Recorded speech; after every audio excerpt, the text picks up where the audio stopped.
Dans cette vidéo, je voudrais te montrer étape par étape, sur la base d'un système structuré, comment rechercher et valider une niche. Si depuis un temps, tu tournes en rond sur Amazon et que tu n'arrives pas vraiment à avancer, alors il te faut un plan clair et précis qui va t'éviter de perdre ton temps et aller rapidement et sereinement lors de ta validation de niche. Donc, si un système de recherche de validation de niche te parle, alors cette vidéo est faite pour toi. Je me prénomme Eric et je suis vendeur sur Amazon avec le business model FBA. Donc, sans plus tarder, je te montre à quoi ressemble mon système. Ça, c'est mon système validation de niche. J'appelle ceci le Product Funnel Explorer. C'est quoi? C'est que tu as des produits que tu envoies dans le funnel en fait et à la fin, il va te donner, on va dire, une niche rentable que tu pourras finalement bien lancer. Mon tunnel se divise en trois parties. On a l'évaluation de la niche. Donc, ça veut dire que je regarde d'abord en surface. Est-ce que c'est une bonne niche? Est-ce que je peux pénétrer cette niche? Après, lorsqu'elle est bonne, je passe à l'étape de l'évaluation du positionnement. Donc, ça, je regarde maintenant quelles sont les chances que j'aurai pour entrer dans cette niche et pour pouvoir bien me positionner. Et enfin, je regarde aussi, il y a maintenant une phase d'évaluation de la rentabilité et souvent, c'est aussi optionnel du testing. Donc, tu dois évaluer que est-ce que ce produit est rentable. Et c'est lorsque tu as validé cela que tu peux te dire que bon, tu peux le lancer sur Amazon et tu peux commencer les phases de sourcing. Donc, nous allons commencer. Premièrement, ce que je te recommande, c'est de prendre Helium 10. Après, lorsque tu as pris Helium 10, ce que tu vas faire, tu vas commencer. Il y a les sources d'inspiration. Les sources d'inspiration, c'est quoi? C'est que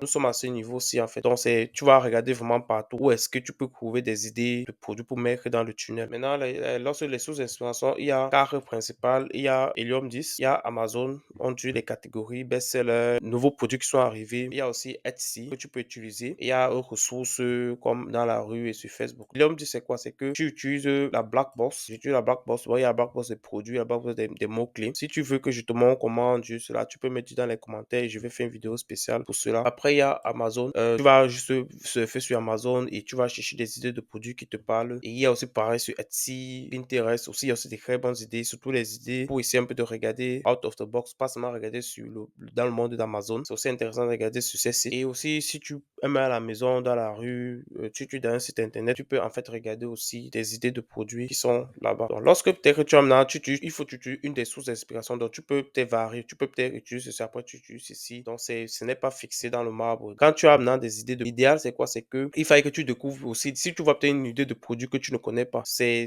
aussi souvent l'idéal parce que ça te permet d'avoir une bonne base pour lancer ta recherche de niche. Maintenant, quand tu as maintenant ces deux produits, tu vas l'ancrer maintenant dans Amazon, ce mot-clé en fait. Souvent, l'erreur qu'on fait, c'est quoi? C'est que tu cherches, il y a, voici ton produit ici. Mais ce que tu dois faire, tu dois toujours regarder la niche. Parce que la niche, en fait, ou bien le marché, c'est ça que le plus important. Parce que tu peux trouver peut-être ce produit, mais il y a des zones de produits, par exemple, que tu ne vois pas. Donc, lorsque tu as une idée de produit, essaie toujours de trouver la niche. Et en trouvant la niche, c'est que tu vas maintenant voir tout l'ensemble du marché. Et lorsque tu rentres le mot-clé, tu vas te rendre compte que le but, c'est de découvrir quel est le mot-clé principal, quel est le mot-clé qui décrit exactement le produit. Ce que la plupart des vendeurs oublient souvent, c'est que, ou bien je vais dire, c'est ceux qui vendent sur Amazon, mais les débutants, c'est que Amazon est un moteur de recherche de produits, tout comme Google est aussi un moteur de recherche d'informations. Ça veut dire que lorsque tu vas évaluer tes niches, il faut toujours penser à voir, ça c'est juste un type, à quoi ressemblent les mots-clés. Donc lorsque peut-être tu ancres le mot-clé ici, tu vas avoir des extensions de mots. Donc tu dois regarder, ce sont aussi des possibilités. On va voir là plus tard comment tu peux te positionner aussi. Ouais, ça c'est ce que le client recherche. Donc tu dois plutôt t'orienter vers ce que le client veut et ce que le client recherche. Maintenant, quand tu as maintenant ça, tu as le mot-clé principal.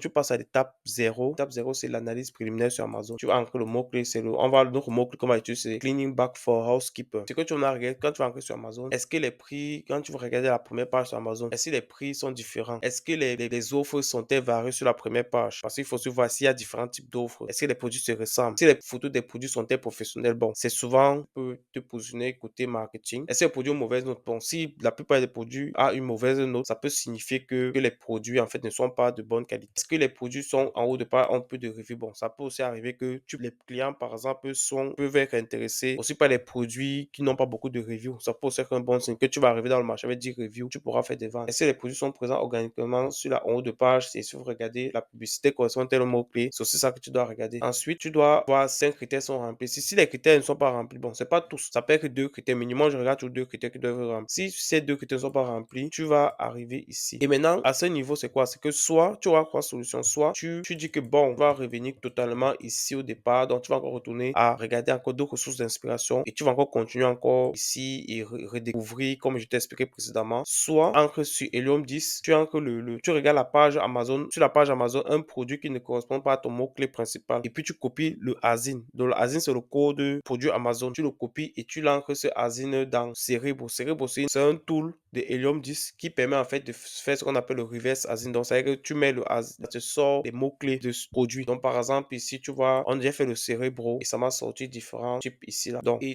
quand tu vas ancrer cela, tu vas encore explorer d'autres types de mots-clés, en fait. Et lorsque tu ancres, tu vois que tu te rends compte que tu es encore sur ton mot-clé principal de ta niche.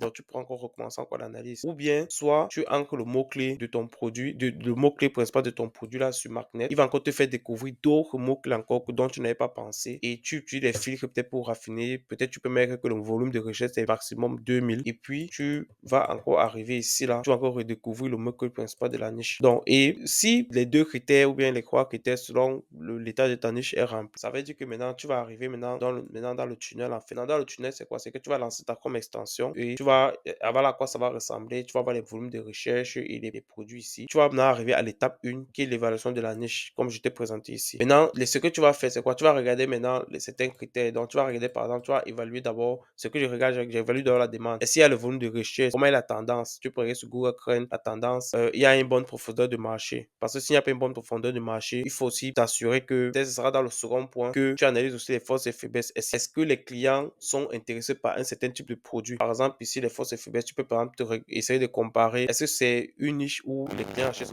par rapport aux avis clients? Peut-être des niches où les clients sont plus poussés à acheter les produits qui ont 2000 reviews, 2000 avis, comparé à ceux qui ont 10 avis. Ça veut dire que si tu peux arriver à cette niche avec 10 avis, tu ne pourras pas pénétrer le marché. Tu analyses aussi, les forces et faiblesses, donc tu analyses aussi la faisabilité. Est-ce que c'est un produit dangereux? Est-ce que c'est un produit où il y aura beaucoup de certificats? Tu n'analyses pas en profondeur, mais ça te permet de ne pas perdre ton temps en fait. Donc, il fallait que tu essaies vraiment d'aller vite. Donc, je fais aussi ce travail aussi. Après, j'ai fait une analyse globale de la concurrence. Donc, ça veut dire que je regarde un peu les concurrents, comment ils vendent, combien de reviews ils ont. Je regarde aussi, est-ce que c'est saisonnier? Est-ce qu'ils partent vite en rupture de stock? Donc, tu regardes un peu les concurrents pour voir cette demande globalement. OK, est-ce que les concurrents sont très agressifs? Est-ce qu'ils sont pas agressifs? Donc, quand tu as fini cela, tu arrives au niveau où ce que j'appelle l'évaluation globale de la niche. Est-ce que c'est validé? Si c'est non, ça veut dire que, bon, moi, ce que je fais, je reviens encore ici et je fais encore ce que j'ai fait présent. C'est vrai que soit je vais venir ici, là, je vais me dire que, bon, la niche, ça ne vaut pas la peine. Je vais encore recommencer quand je suis d'autres sources d'inspiration. Ou bien, ce que je fais,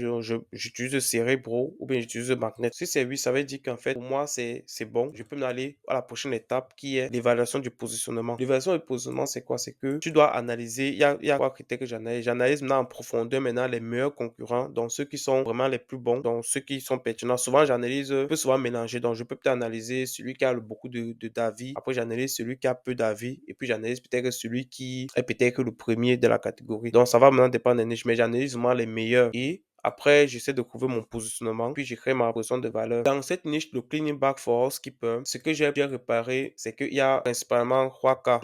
Et tu vas te remarquer dans les niches, ça c'est toujours en général, tu vas te rendre compte dans les niches où il y a toujours la possibilité de faire du haut de gamme, ou bien du bas de gamme, ou bien du moyen de gamme. Le bas de gamme, souvent, ça peut varier. Ça peut aller jusqu'à 30% du part de marché. Le haut de gamme, ça peut aller entre 10 et 20% de part de marché. Et le moyen de gamme, c'est souvent 60%, 50% de part de marché. Maintenant, tu dois regarder maintenant le positionnement. Donc, j'ai pris ces meilleurs concurrents. Et lorsque, par exemple, j'ai eu à regarder, par exemple, ces niches, j'ai analysé ces niches, mais j'ai compris que les clients, en fait, ce sont les clients qui se déplacent avec eux parce que ce sont les personnes qui font le ménage, donc hommes ou femmes de ménage. Donc, c'est leur job d'aller chez les clients pour faire le ménage. Donc, c'est qu'ils ont des sacs qu'ils utilisent pour transporter. Donc, ici, tu vas te rendre compte que les clients, en fait, c'est souvent difficile c'est compliqué de transporter ceci. Tu vois, pourquoi tu vas voir, il y a par exemple celui qui a des roues.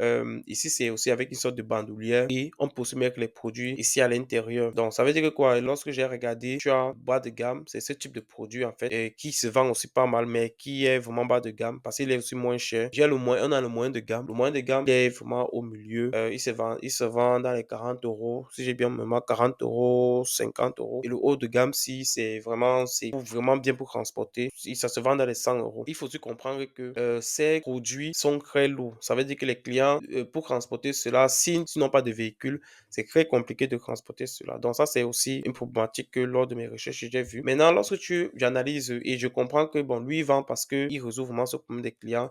Celui-ci aussi, il vend parce que c'est bien, on peut ranger, on peut bien classer. Pareil pour celui-ci. Celui-ci, c'est moins cher. Je pense que les profits des clients sont différents. Ici, c'est peut-être ceux qui veulent faire le ménage à la maison. Donc, ils ne sont pas les professionnels. C'est ceux qui peuvent acheter ce genre de produit. Ceci, c'est peut-être pour ceux qui sont professionnels. Je suppose que ce sont pour ceux qui sont véhiculés. Donc, ils n'ont pas vraiment un gros problème de transporter cela parce que tu vois, il n'y a même pas de possibilité possibilité de fermer. Et ceci, en fait, c'est encore pour ceux, on va dire, qui font peut-être des longues distances, donc qui ne peuvent pas supporter de transporter ça peut-être dans les transports en commun. Donc, après avoir analysé, donc ça veut dire que maintenant, tu te rends compte que tu analyses vraiment en profondeur pourquoi ils vendent, pourquoi chacun vend. Maintenant, ici, maintenant, tu trouves dans ton positionnement. Bon, moi, lorsque je veux chercher mon positionnement, je regarde toujours les mots-clés. Parce que, comme on dit sur Amazon, on ne vend qu'avec la donnée. Donc, ça veut dire que quoi?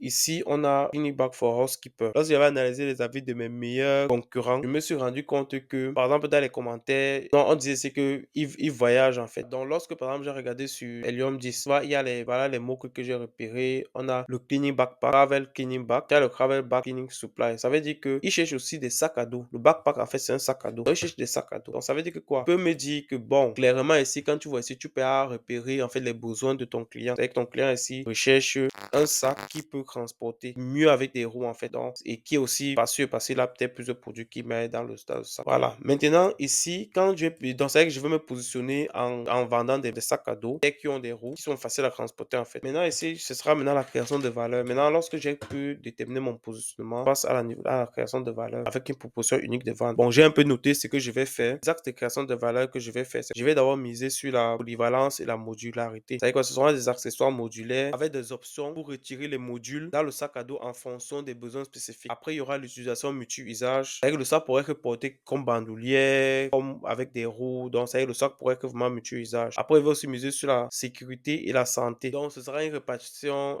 équilibrée sur le dos, en fait, pour éviter les douleurs au niveau des épaules et du dos, et aussi les blessures. Et il faut aussi penser à un système, on va dire, de ventilation, parce que lorsque les personnes portent le sac à dos, les personnes font des longues distances, elles peuvent transpirer. Donc, le sac doit un peu avoir la possibilité que l'air peut passer par le dos, en fait. Donc, ça doit pas, il faut mettre un système de ventilation naturel. Et il faut aussi prévoir aussi les bandes réfléchissantes, parce que si la personne se déplace avec le sac, en cas de faible éclairage, et si la personne se déplace, donc il faut qu'il y ait ces bandes réfléchissantes qui permettent qu'on reconnaisse qu'il y a quelqu'un qui se déplace. On va dire quand l'éclairage n'est pas vraiment top. Maintenant, je veux aussi miser aussi, cette mention, ce sera aussi les fonctionnalités spécifiques. Donc, ce sera d'avoir des compartiments spécialisés. Donc, il y aura des poches et des sections à chaque coin du sac. Comme par exemple les pochettes de chiffon, les pochettes de spray, je pense que c'est ce que les concurrents font déjà. Lorsque tu vas faire le sac à dos, il te faut prévoir cela. Il faut aussi des poches imperméables pour stocker des produits liquides. Bon, si ça se verse, ça ne va pas se verser dans tout le sac en fait. Donc, en fait, ce seront un peu les axes que je vais choisir pour les fonctionnalités spécifiques. Et maintenant, à la fin, je vais aussi regarder un peu les fonctionnalités aussi ergonomiques. Donc, ce sera le confort et l'ajustabilité avec des sangles réglables, les rembourrages supplémentaires au niveau du dos. Et il faut aussi ajouter peut-être un relais pour permettre le déplacement du point A au point B. Maintenant, après avoir défini cela, je vais te montrer. Et lorsque je clique sur ça, voilà par exemple mes idées que j'ai. Ça veut dire quoi? Il y aura plusieurs possibilités de se positionner ici. C'est-à-dire que la première possibilité, c'est que soit, comme je t'ai dit, on ne fait pas,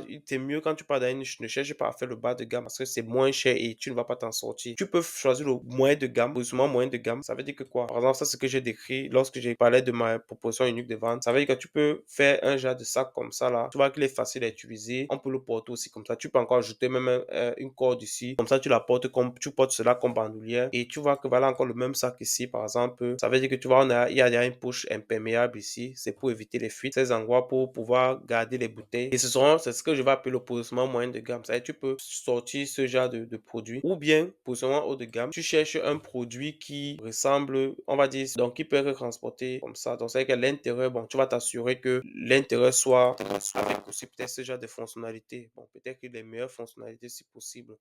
Donc, tu peux t'arranger à cela, mais ça, ce sera aussi un repositionnement que tu pourras implémenter. Et une autre manière de se positionner aussi, c'est faire toujours ce genre de sac, mais avec des accessoires modulaires. Ça veut dire que tu pourras mettre des accessoires modulaires dans le sac et lorsque, par exemple, la personne pourra juste avoir la possibilité de retirer cet accessoire-ci et de transporter seulement le nécessaire pour aller faire son ménage. Donc, tu vois que j'appelle ça le positionnement haut de gamme plus plus. Définir maintenant le produit que je veux commercialiser. La troisième étape, on arrive ici dans l'étape du testing et évaluation de la rentabilité. C'est que il y a aussi la possibilité que tu testes aussi ton design. Donc, tu peux aussi tester ton design. Parce que si tu fais un design, c'est vrai qu'il faut tout se baser sur la donnée. Tu vois, par exemple, toutes mes améliorations, je me suis basé seulement sur la donnée. Donc, tu vas tester ton design. Ton design que tu vas tester, c'est quoi? C'est que tu vas tester ton design et ton unique proposition unique de vente, en fait, auprès des consommateurs potentiels. Moi, il y a certaines niches que je teste et je teste pour voir, OK, qu'est-ce que les clients disent.